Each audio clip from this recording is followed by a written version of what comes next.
Um, I'll introduce myself. I'm Vicki Clark, President of the Cape May County Chamber, joined by my colleague, Nina Rinaldi. Thank you, Nina, for handling all of our technology as you do such a great job.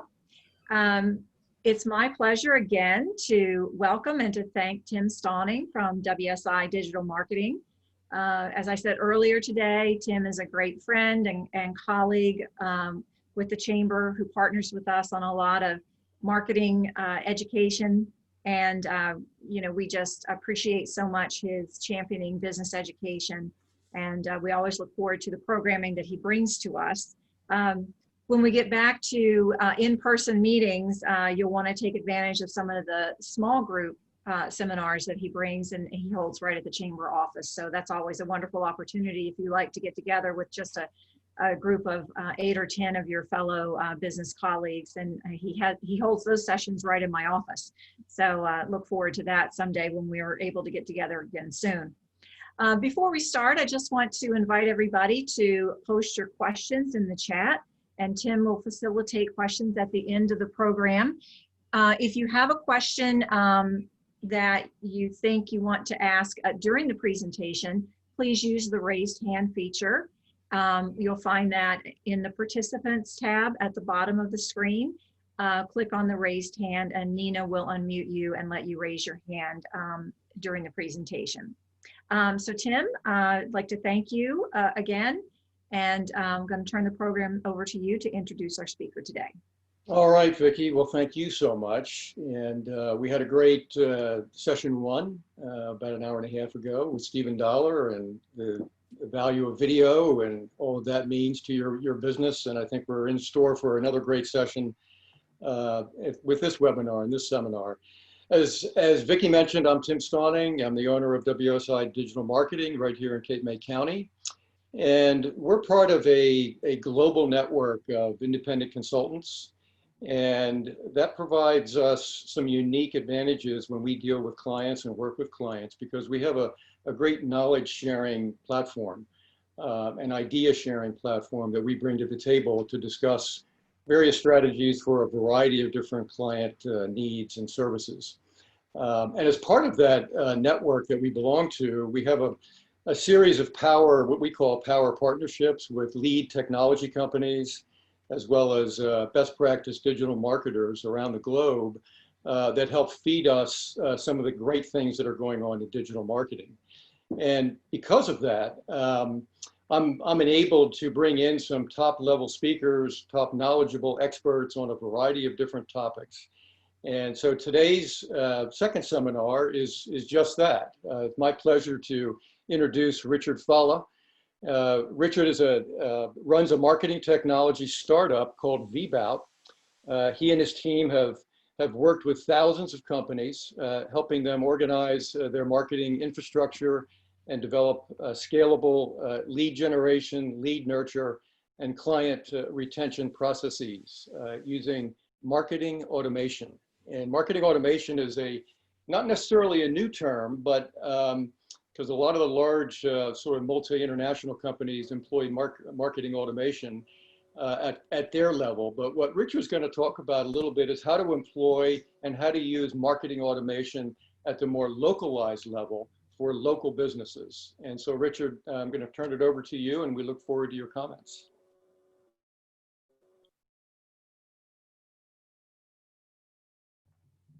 Sorry. May need to unmute there, Richard. Not hearing you. Can you hear me okay now? Yes. Apologies. I'll be sharing my screen. Thanks for the intro.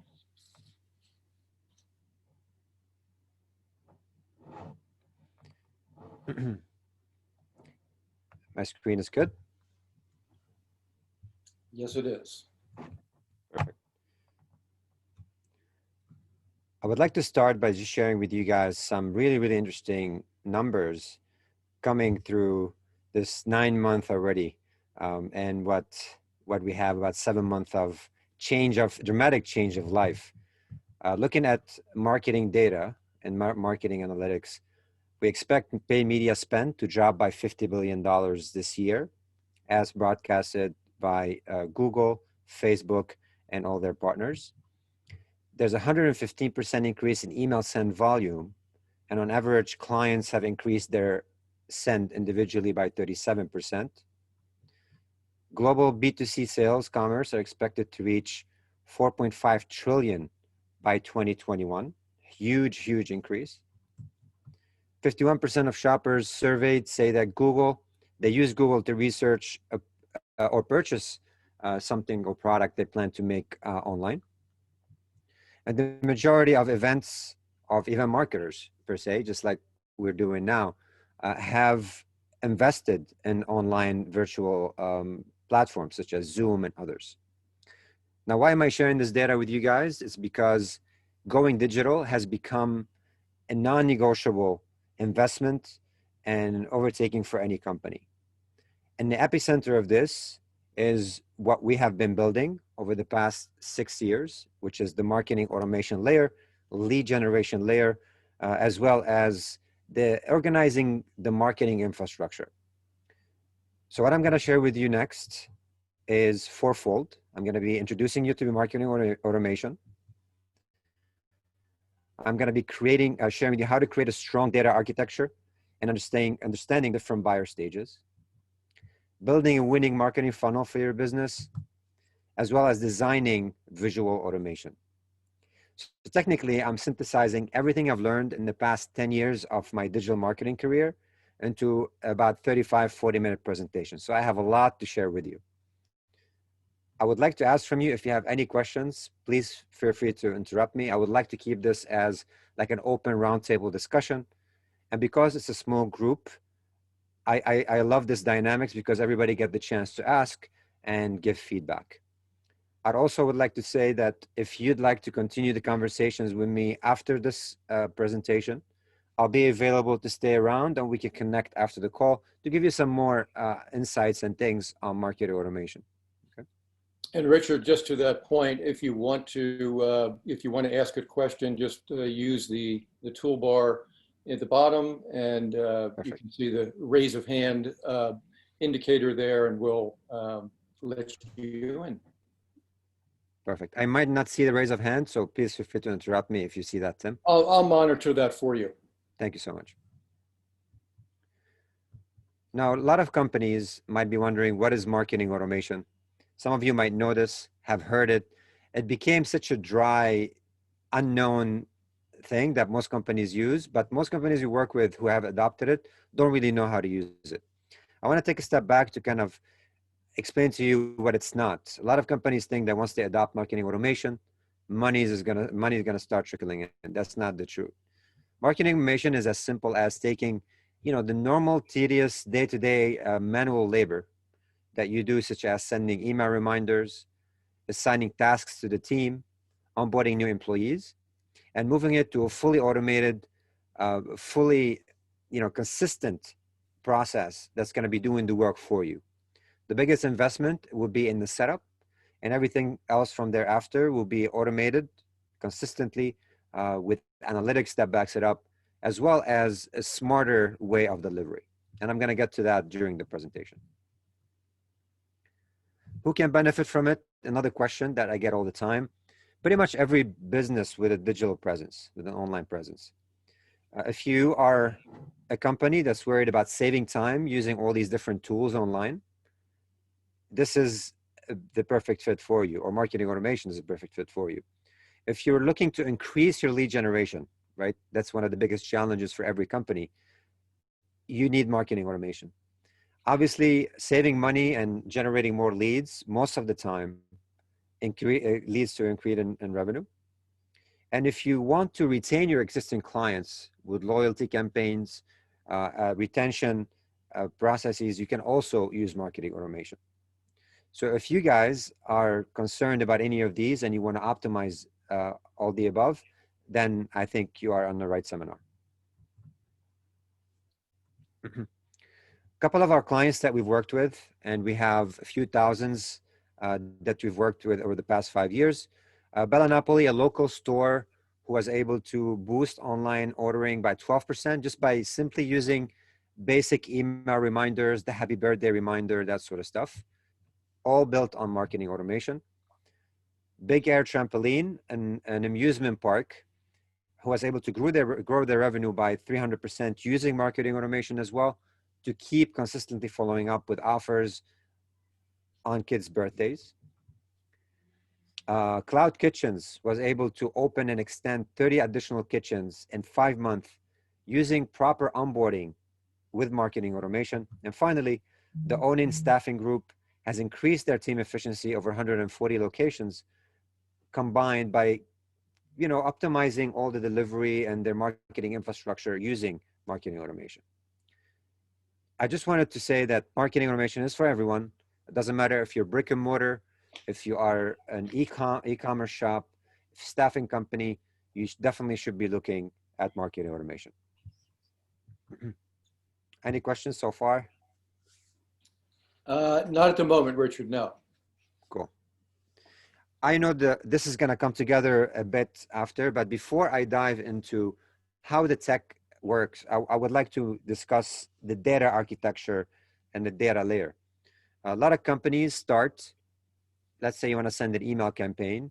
All you do is just load up your database and you send it out. The matter of fact is you have to organize your data structure. You have to have the proper fields. You have to have the proper values to be able to do proper segmentation and execute marketing automation effectively. And I'll explain. Let's take a quick form that you can use. You've seen these all over the place. A simple form is signing up to a course or an event. I can ask for a name and a company name. These are alphanumeric types or text types. You can have drop downs that you predefine for the person filling the form that includes values that you want them to choose from. Obviously, you need an email field, you need a phone field so you can activate your SMS function. And you need date fields. One of the most underutilized things are date fields collection. A lot of companies either don't collect date fields, such as birthdays, or maybe the service, the first time someone purchased, the last order date. These values can unlock a whole new world of marketing automation for you if you collect them properly. The importance of data fields and data architecture is super important. So every company you work with, we in the initial phases say, all right, what are the data points that you'd like to collect from your clients? Your existing database, how much information do you know about them?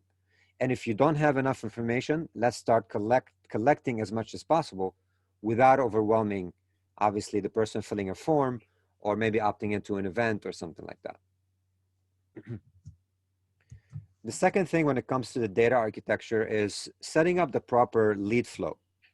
And when I say lead flow, I'm not talking about funnels. I'm not talking about processes. I'm just talking about a quick blueprint of how the leads are flowing between systems. Because we are in an age where an average marketer is using 15 tools, right? Leads start to come in from all over the place. It could be a web form. It could be a Facebook ad campaign. It could be a partner integration, or it could be your CRM. It doesn't matter. We always see companies who start their marketing, not have a proper blueprint, and leads are coming all over the place. But not having the proper blueprint and flow of your leads, they start to see a dramatic drop in the quality of the data that they collect. Now, I don't want you to overthink what I say, the data that they collect, because the data fields you ask for are one thing, but also the background tracking that happens when someone visits a website. They click on a link, they open an email. So all of these heavy data that allows systems like Vbout to predict the future and create some sort of a lead scoring and triggers will not be effective. So what I also recommend with every company you work with is to create the proper lead flow to understand where leads are coming in and how they're flowing through the marketing system all the way to the sales system. And it's not always in the same shape that I'm sharing here. But it could be as simple as drawing on a piece of paper for the team to say, all right, the leads are always going to come from source ABC.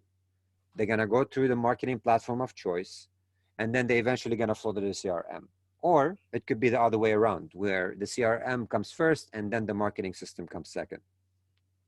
So I guess the lead flow is not an issue for small organizations, but as the companies start to grow, they start investing more in lead generation, you will see proper lead flow setup is of huge importance to marketing and sales. Lastly, with the data, we have something called lead scoring. In the marketing world, there's a big disconnect between marketing and sales, right? There's always a lot of the things that the marketing team does, and they deliver leads to sales. A lot of times something's missing along the way, the quality of the lead. Why are they qualified? So we have something called lead scoring, which is, in my opinion, one of the first thing I look at when I get a lead. If the lead score is high, let's take 1 to 100, we can immediately detect that the person has done enough or invested enough to be close to making a purchase decision. Okay. So if someone comes in and they have a lead score of 1, they're probably very early.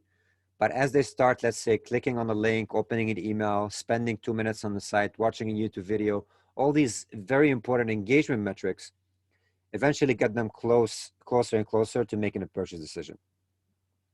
Now, lead scoring can be a whole session on its own, and we do have a lot of resources on it, but I definitely recommend you guys consulting with your marketing teams to see if they've adopted lead scoring with your strategy. Okay. Now, why is this even important? Why data a collection is important? Why lead scoring and the lead flow is important? That's because no one almost goes from knowing they have a problem to making a purchase decision in a straight line. You guys know this. Every time you want to purchase anything nowadays, you go through a series of touch points. You make a Facebook, maybe you go to Facebook Marketplace, maybe you go to comparison chart, comparative website like a review site. Maybe, of course, you Google. Maybe you go through a partner website. So there's so many different touch points that oftentimes getting to a purchase looks more like this cloud on the bottom. Being able to track as many of these touch points will assist your marketing teams and your marketing automation layer to make better decisions. And what I mean by this, I don't know if you guys know this, but there's something in the marketing world that's still a problem today. It's attribution. You're spending $1,000 on Facebook. How many leads did that $1,000 convert? And setting up the proper layer will help you actually track a cross-channel attribution. So you know when somebody came from a Facebook of $1,000, it yielded $2,000 in purchase. Okay. Not having the right systems in place, the right tracking in place, you're pretty much just wasting your money or not having the proper investment in the right channel. Aligning the content and buyer is one of the things that the start point of any marketing campaign. I'm a big fan of Eugene Schwartz's Breakthrough Advertising book, an old book that's really, I think, will live on the marketing, next couple hundred years. But people who are in the problem aware phase, people who are not ready to buy, they just know they have a problem, versus people who are solution aware, they know about your solution, versus those who are very much aware of your solution, have done too much research already, and the most aware are ready to make a decision. They consume content in different patterns. Knowing who you're targeting and what kind of data or content to deliver, content to be specific, to deliver to this buyer at that stage can lead to a whole difference in the outcome of your marketing campaigns. We often see companies make a mistake of targeting people who are in the problem aware phase with content that's tailored toward the product aware phase. And this is where a lot of the marketing spend goes down the drain. We were guilty of this in the past, where we created a whole bunch of ads talking about how we can optimize marketing, why marketing is important, but we were delivering slightly different content. We eventually moved our messaging to people looking for a solution. So we simply bumped it down or up, however you're looking at this, to the solution aware phase. So we started comparing solutions for people and showing them videos and charts on how they could choose the right platform. By making this very simple change in our messaging to the right buyer stage, we increased our lead generation by tenfold. Another thing that we really work with companies, we recommend, is aligning your content with the buyer stage and the length and type of content delivered over your marketing automation campaigns. Now, when we talk about marketing automation campaign, some of you might still be wondering if you haven't used it. Usually you're using channels such as emails. You're dripping emails over time. SMS, if you have the proper consent. Browser push, also known as web push, same term. Delivering messages to your browser instead, so there's no reliant on email and SMS.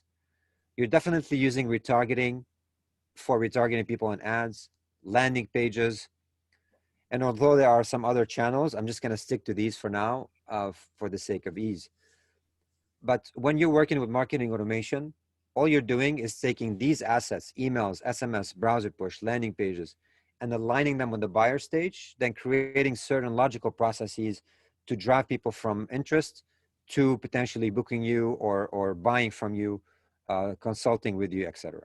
Okay, and I'm going to dive a little bit deeper into that in a second.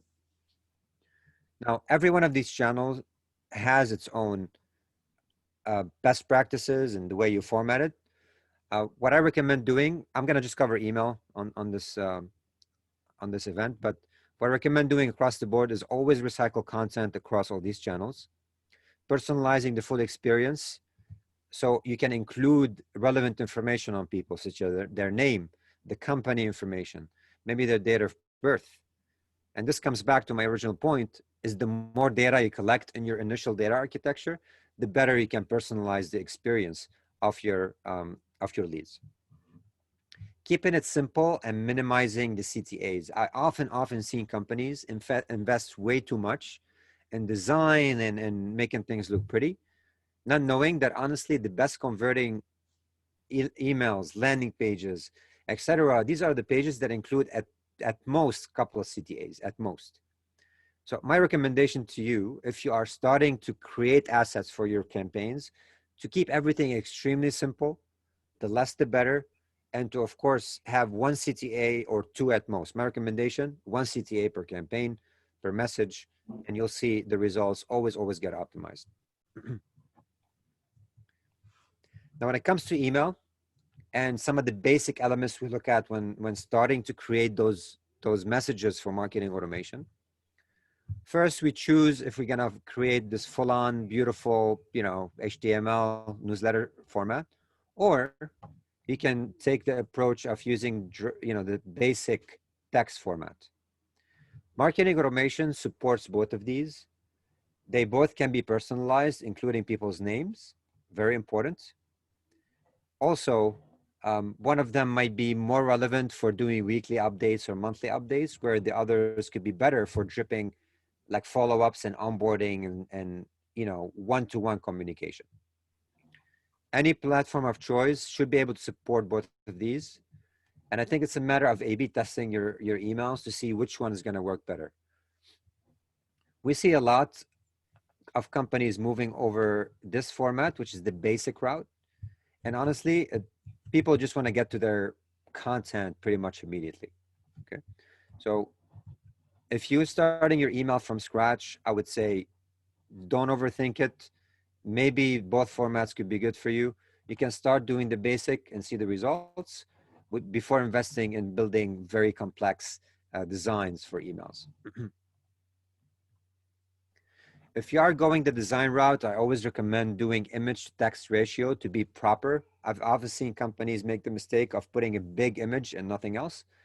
That usually drops open rates and might even end up in spam, primarily because there's not enough content for the spam filter to determine if you're a legitimate sender. And although we think that filters of the world, the Gmails of the world, have gotten sophisticated enough, they actually haven't. They often lead to good emails ending up in spam and spam emails still ending up in inbox. So you have to be kind of careful in the way you format your emails. Being keyword spam aware is really, really important, not only in email, but also on your landing pages, on your SMS messages, because the filters of the world are really looking at data and content to assess how you're going to perform. And the machine learning in some areas have gotten a lot better, such as programmatical ads and sponsored media and stuff like that. Lastly, personalizing. I always say this, put emails in subject lines if you can, make the content more relevant to the person, because even though they might know it's a marketing campaign, it gets better if it includes their email versus not.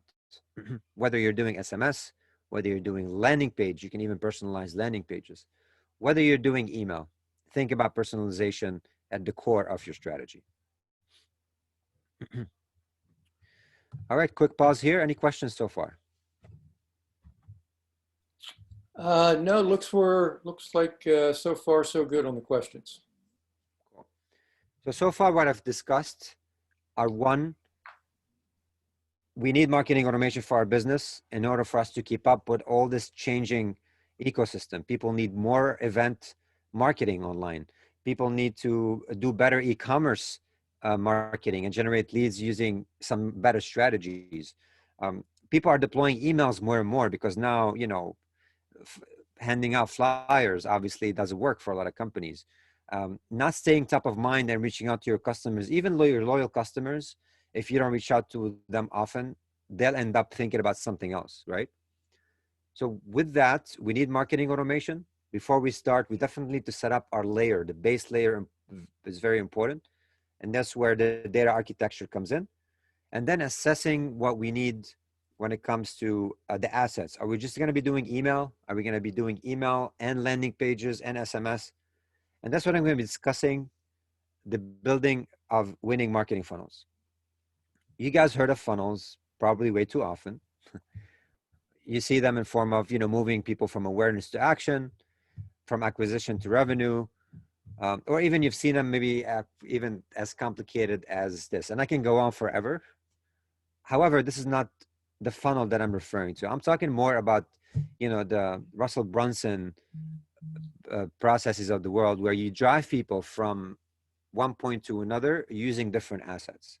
Okay. And you can dive into the world of funnels and you can get lost in it and you might come out with a headache. But I just have to tell you this: funnels are not going to be machines making you money. They're going to be the user experience, the marketing experience of your leads, to get them interested enough to take an action, to book you, to invest enough in your brand, and to learn that you are a credible source, that they should be giving you their money, right? That's pretty much what a marketing funnel is. There is a thought process that goes behind them. So if you're approaching a funnel, it always starts with a goal. So I'm starting from the other side, which is where I want to lead to. I want people to purchase a product. I want people to book a demo from me. I want them to buy a book, purchase a membership, whatever it may be. I always have an end goal that I'm building a funnel for. Okay. Once I've identified this end goal, now I start from the beginning. Where am I getting this traffic?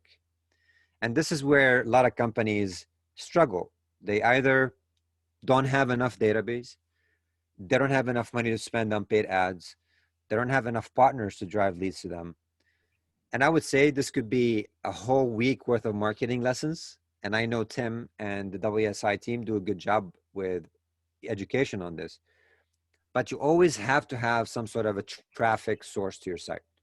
Starting from the base, your direct contact, your existing clients, your existing partners, adding some paid traction to it by investing in Facebook, by investing in Instagram, and even maybe LinkedIn, TikTok, if TikTok stays with us and they get acquired by Oracle, any of these guys. Honestly, these channels are going to be really important to drive traffic. Without traffic, no funnel is going to work. We just got to be realistic. And I always hear the excuse, Facebook's not for me. Facebook is not my demographics. That's probably, you know, it's not true. We are a B2B SaaS company, hardcore marketing. For a lot of people, we are a boring company because we talk about automation. Who wants to hear automation, right? We have over 80% of our leads coming in just from our paid advertising on Facebook. Because Facebook is not Facebook. Facebook is them and all the channels of distribution they own, their network of partners, their ad layer, and none of the engines online, even AdWords, have gotten as good as Facebook in really figuring out your lookalike audiences. And lookalike audiences has been thrown around a lot. But if you have existing clients who made purchases before from you, you can tell Facebook, find me people who look exactly like these leads. And you'll be surprised how much Facebook knows about people, because it's not only those who exist on Facebook are targeted by Facebook. People can get targeted and see ads even if they're not on the platform, even if they're not active on the platform. So with that in mind, I really think identifying your traffic source is super important. Invest a little bit in different channels so you always have consistent lead source. And what I recommend heavily is turning this third-party cookie lead, which is coming from a Facebook ad, into your owned data, because you want to own that data. Once you spend this $15 click or $10 click, you really want to get that person to fill out a form. And this is where your marketing funnel need to do a good job by collecting the lead effectively. Once you've identified your traffic source, you need some sort of an offer, okay? Most people jump immediately from traffic to goal, right? Unfortunately, it doesn't work this way. There need to be some intermediary. I wouldn't say 100 most of the time, or 100% of the times, but most of the time you need an offer between the traffic and the goal, okay? And that could be in shape of maybe ebook, a free video, a consultation, early access to features. It could be, you know, a 2-day booking to your hotel. It could be a $10 meal. I don't know exactly what it is, but there needs to be some offer there driven from the traffic to that page, okay? Because oftentimes people want to click on value, or they see a problem they're trying to solve and there's a solution for it before they visit and invest time on your assets. Once you figured out your offer, and I know that's not easy for many companies, then you create the processes and automation. So marketing automation really is what I would say a combination of the process, the goal, and the offer. I'm going to share with you one example of a webinar funnel here. Webinars have been obviously, how many webinars you say you guys have attended on average this year? I myself probably at least about 100 plus since beginning of this pandemic. And I've pretty much analyzed most of the flow for these events. People drive traffic from here, all the different sources, LinkedIn ads, LinkedIn organic, Facebook ads, Facebook organic, whatever it may be. And they need to have some sort of a landing page, a teaser, an overview of what the event is about, and a form. And this is your first asset you can design on your marketing automation of choice. So in Vbout, we really focus on having some sort of a video or an animated GIF and a simple form and some description of what that offer is. There's no navigation. There's nothing else kind of interfering with the experience. The moment people come into this page, we immediately drop a retargeting. And that retargeting allows me to retarget that person with a cheaper click down the road, right? And that's what I want to do. I want to bring down my cost as much as possible. So even if that person ended up not doing anything, they're going to be seeing my ads many times over on different channels. And although you might think that could be annoying, but I need to sell. If I don't sell, I'm not in business. I want to be as aggressive as I can without being obnoxious. So with that in mind, dropping and retargeting is super important. And having the proper layout of a landing page is extremely important. So most webinar funnels, they actually collect the information of the user. They send them the email reminders for the event, all nice and dandy. But something happens after you fill out the form, most companies don't do, is to actually send them to a thank you page where they could do some additional things on that thank you page. It could be refers to a friend. It could be, you know, depending where they are at the stage, maybe a browser push prompt. So I can gather even more data and I can deliver browser push messages beside email, right? So I'm leveraging my thank you page after registrations to actually either upsell, drive more interest, or do something else that I wouldn't have done otherwise without the thank you page. Now, a lot of companies also, they end up stopping their flow here on the day of the event. And that's very wrong, because I'll take an example of what we're doing now. This literally could be a recording, which I think you guys are doing. And it could be provided after the event in form of a downloadable, which people can fill out a form, the same form, But instead of going to the event, they could go to the recording of the event, right? And recycling content resurfaces here. Like I want to take everything that I've created and redistribute it, pardon me, across channels to maintain my efficiency. Good. Now, what's important on the day of the event and on the recording is to have my CTA, or my call to action, my button that drives people to, let's say, an example, to book a consultation with us. Okay. And that could be one flow by itself, is coming to the page, consuming the Zoom, learning, right? You have to teach people, you have to provide enough value, you have to invest in education. And if people find enough value, they will book you for a consultation. Okay. And I think that's a strategy for everyone. That has been our strategy. We invest heavily in education, people learn. And if we have impacted their processes, they end up signing up to Vbout. We don't really have to be pushy. We don't really have to follow up. We actually have the minimum friction and very minimal follow-up in our sales processes. And marketing automation can also continue after people consume the event. We can send out a recording. We can push them through another drip campaign that the drip can execute maybe some other content from other webinars that we pre-recorded as well. But it's good to have some sort of a consultation page where people can book us if they're ready to take action. So I guess in this very simple marketing funnel, what I've done is I identified my user experience in our recap. Let me just delete some of this clutter here.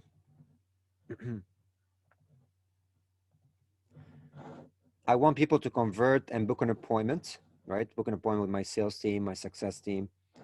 Ultimately, we can schedule an event and drive traffic to sign up. We try to get as much information on the sign up from our retargeting, from the form, as well from the thank you page. We push them through a drip campaign, and when they consume the content, the webinar, watch the video, we keep on trying to get them to click on the CTA. And we also hand them over between automations, from automation A to automation B, to consistently educate them about us and what we do, providing value, and not selling. And a typical DNA of a funnel is you identify this user experience. You can easily mock it up on a piece of paper and say, I'm going to need one landing page here, a quick 1-minute video. I need a thank you page. I need the recording page and a couple of emails. Taking a quick inventory will allow you to kind of help your marketing team assess the whole experience. And finally, measuring the success KPI of that funnel. It could be how many people signed up to the event, how many people attended, and how many consultation booked. Okay, that's literally the DNA of a funnel. Marketing automation is bits and pieces of this funnel. And I'm going to show you in the next 5 minutes. Hopefully I think I have time, right, Tim? Yes, you do. Yep. Okay. How much time I have, just so I know? It's about 3:30 now, I think. What do we have, Nina or Vicky? Another 10, 15 minutes? Right, about 15 minutes. 15 minutes, yes. That's plenty, good. So we're going to leave some time for some Q&A, right? Correct. Absolutely. Yeah, that's plenty. Thank you so much.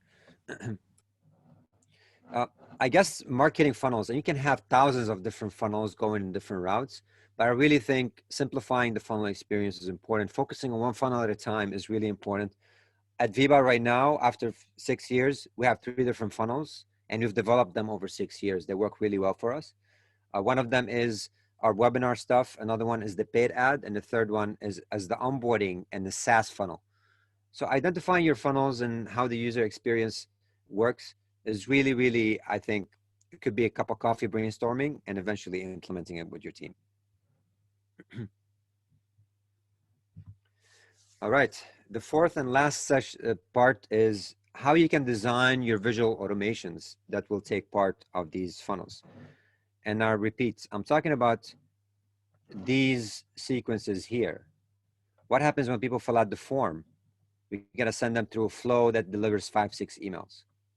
And this is where most marketing automation engines differ, right? You have some that use different jargon. You have automations, you have workflows, you have triggers, actions, delays, conditions, filters. The terminologies can be endless, right? But I think it's understanding that most of these terminologies all share very common, I would say, end goals. You have a trigger, something that begins the automation. Then you have the actions that take place after someone flows through the automation. And everything else in between could be the delays between the action. Like day 1, send an email, day 3, send a follow-up. You have branching, where people can branch in 2 routes. You also have tagging, where you can add a tag to a person. Maybe when they become a VIP client, you can automatically tag them. So these things are part of an automation, but understanding omni-channel marketing is really, really key and so easy to do. So easy to do. A lot of companies think omni-channel is super hard. It's a big investment for companies, but you can literally deploy systems like Vbout or MailChimp or any of these guys to reach your client via means, not just email, but do email, SMS, web push. You can do retargeting and even reach out to them in chat and other places. Okay. So I'd like to share with you maybe a few different automations that will make sense. And most companies have deployed them and they're super, super effective. Okay. Again, automations are parts of a funnel, or it could be the whole funnel. It's really up to you how you would design these. I'm just going to switch my screen here real quick.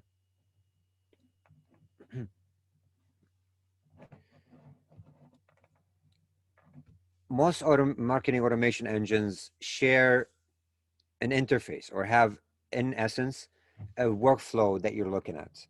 This is a sample workflow.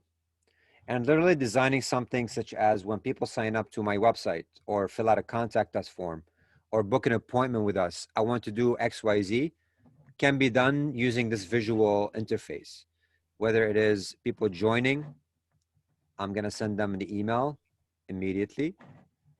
I can also add a delay. That's the cadence between the execution. 2 days later, I'll send them email number 2. How about I even do something internal to notify my team that I have a lead that came through? Maybe I can put it here instead immediately.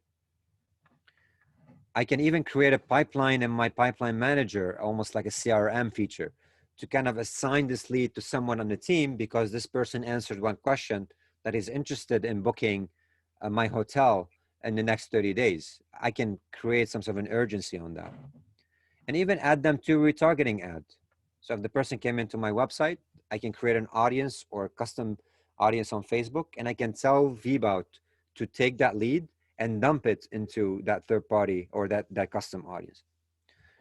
It's very simple, very visual, and designing each asset is really a breeze, right? I'm not gonna dive too much into the details of this.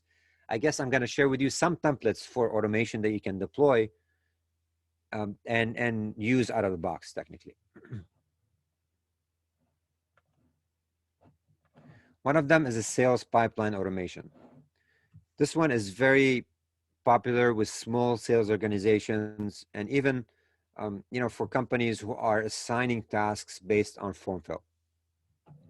And the trigger could be very easy. The trigger, again, is what begins the automation. It could be people filling out a form, or maybe clicking on a link inside a booking email, or perhaps even visiting one of my main websites. We call these custom events. We immediately assign a task to the team who got notified via email, and they have a pipeline full of tasks they need to follow up with. Right? That's probably one of the most basic sales automation processes, and they could be even enhanced with additional follow-ups, like send an email to this person and put them into an additional cadence. So we call this sales pipeline automation. Really simple. It's a few minutes of setup, and you can have this up and running. Another popular automation is the renewal reminder. This one is really, really popular with brick and mortar hotels and hospitality industry because they rely heavily on dates such as the birthday of their guests, the anniversary or the wedding anniversary of, let's say a couple that came in on their honeymoon. They rely heavily on dates. And this could be a trigger that's called a date trigger that checks every day, let's say the anniversary of people, and immediately when they detect it's within the 30 days month a month time, they can send them an email telling them, last year around this time, we saw you come to our hotel. We'd love to actually have you come back again. Here's a quick coupon. Here's an offer. Here's, a package. You can even activate SMS like you see here, and then synchronize them to a third-party ad on Facebook, where that ad on Facebook can be only serving an audience with an offer for, loyalty offer, right? You can get very sophisticated with your Facebook campaigns. So that's the renewal reminder, and it doesn't only apply for anniversaries. It could actually be expiry dates of memberships. It could be, a renewal date for an e-commerce purchase. And based on the renewal date, send a reminder that the person needs to repurchase or renew reorder their product, that sort of stuff. They should be on. They should be on one of these.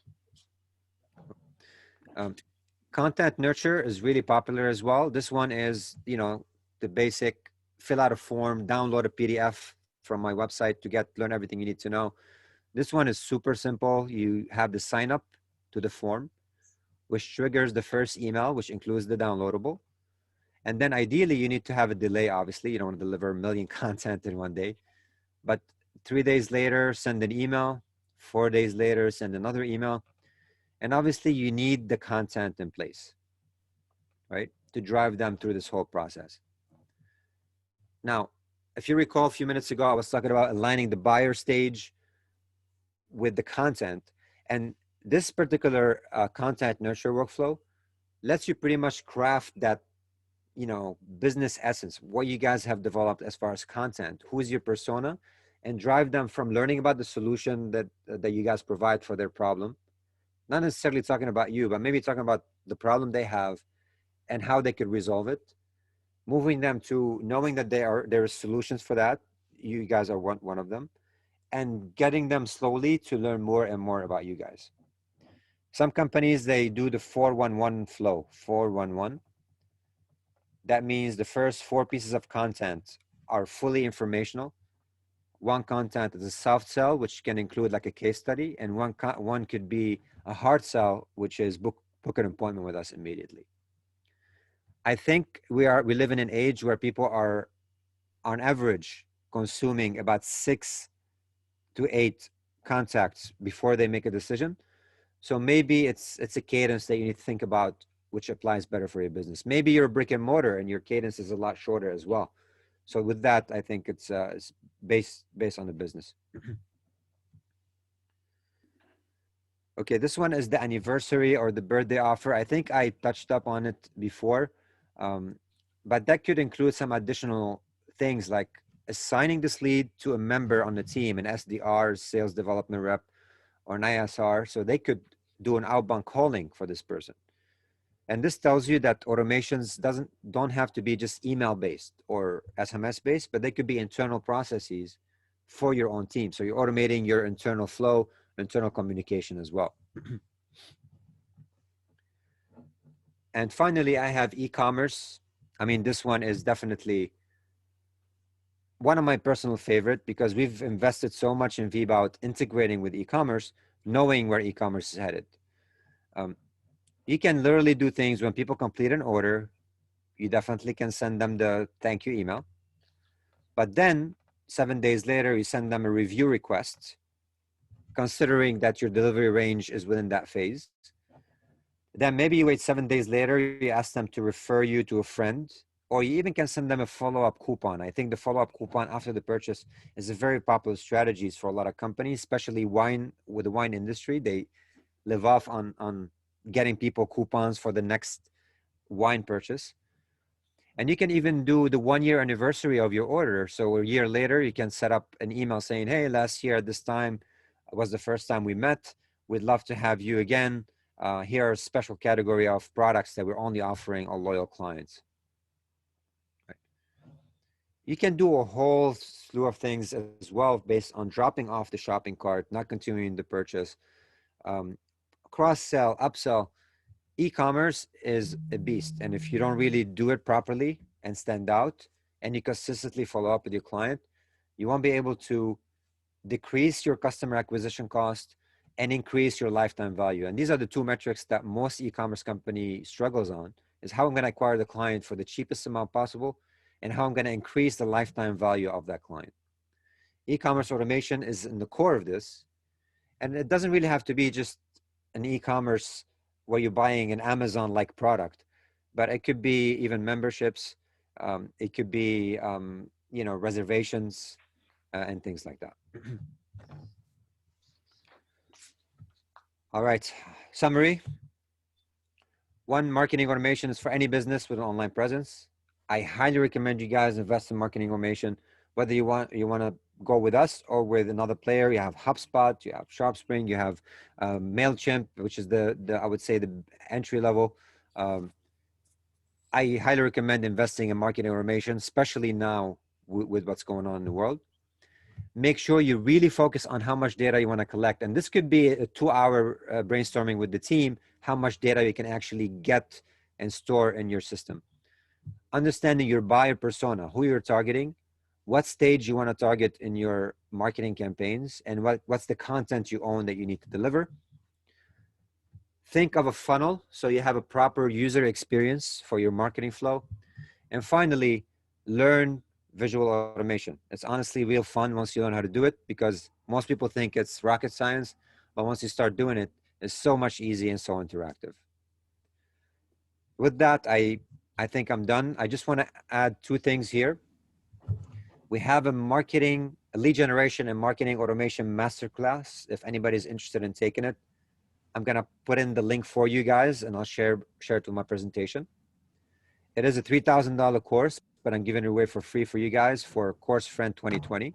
Okay, so you just use that course coupon, and you don't have to pay for it.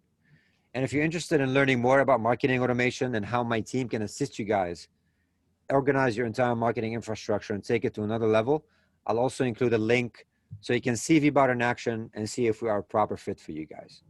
Okay. And I think this is it. I'll take any questions now. Well, that's fantastic, Richard. A lot of good information there. I know you were sort of forced to compress it into a relatively short period of time, so a fair amount to digest for sure. I've got a couple of quick questions just on the front end here and this may apply to any marketing automation software platform, but you mentioned with all the different workflows, pieces of content that are inserted into the workflow process. Do you or do any of the marketing automation platforms assist clients with the creation of that content, be it landing pages, be it simple thank you emails, or any type of follow-up content that is designed to be delivered on a marketing workflow platform? How does the client say, well, that's all great, I understand the process, but how do I put it all together? That's a great question. A lot of companies have a content bottleneck. I honestly think everybody here on this call can put together everybody here has a manifesto. My main goal in life in Vbout is to help people do better lead generation using automation.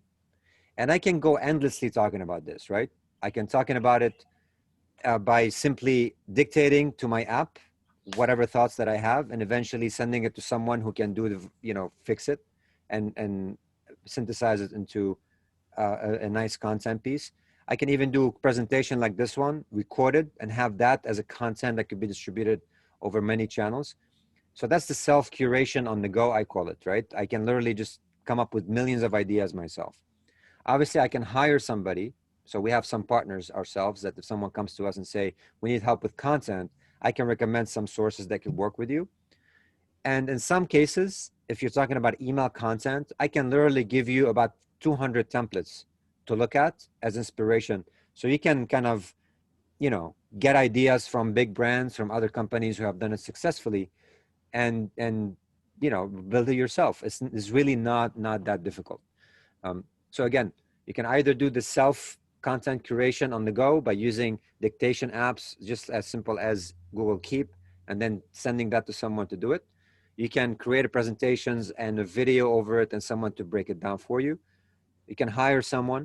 That's obviously one route, although there's some onboarding, they need to understand your culture. And third, you can look at a lot of resources online that you can repurpose.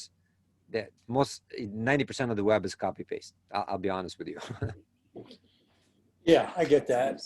And then the other question would be in terms of just, a budget range that folks would say, okay, if I wanted to adopt even the basic marketing automation system in the business, what would be the range that you would say would be sort of what they could expect to pay probably each? And it's normally a subscription-based service, I'm assuming. I think you're a SaaS, are you not?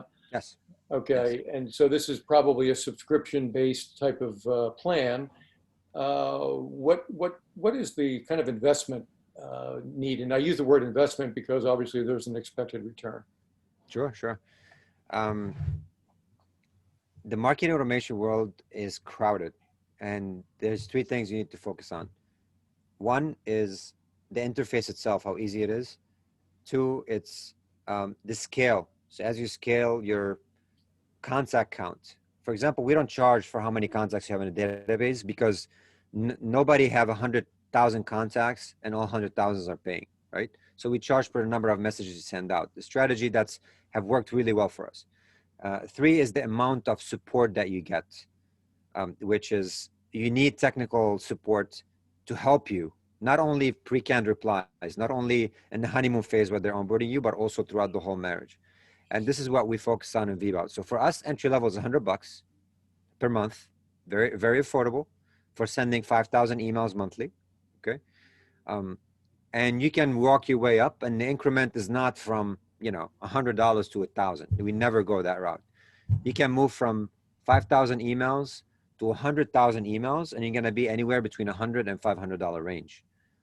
And with that phase, it's really affordable because if you're scaling that fast, that doesn't mean necessarily you added another $1 million in the bank. It just means that you're gathering better leads, more leads. And with that, we just want to be more efficient. So our scale from 100 to 500 aligns really well with company scale from, let's say, 10,000 to 100,000 leads. We do have onboarding services that teach people how to use the platform, how to create assets. We help them create and design emails and stuff. And we have that additional option for companies as well. We have different plans for it. So we have an express one for 1,000 and a full-on 8 sessions for 3,000. So Tim, I think we're going to wrap it up and let folks hop back into the expo for just a couple of minutes if they wanted to. And Richard, thank you so much. That was a lot of great valuable information that, and wow, what a value you're giving away to folks today. We just really appreciate that, and the time that you've shared with us today. Just really can't thank you enough, and just amazing information. So Tim, you've brought to us today 2 outstanding speakers, and we just look forward to putting all this great information to work and getting our marketing expertise, in shape. My pleasure, and very happy to have both of these gentlemen share their experiences and their knowledge with our local chamber participation here. So thank you very much, Richard. Really appreciate it. Thank you for having me. Hopefully it wasn't too much information. I'd really try to provide literally what companies oversell for tens of thousands of dollars into one slide. So hopefully I did a decent job there. Yeah, no doubt. Very good. Well, you did a great job of boiling it down into some real usable, sensible information. So Richard, thank you. And, it's great. So thank you, everyone. Hopefully some folks will be following up with you. Thank you. So everybody hop back over into the expo, check out, some of those expo tables, and, we'll see you next time, on Zoom. Thank you. Thank you all. Bye, everyone.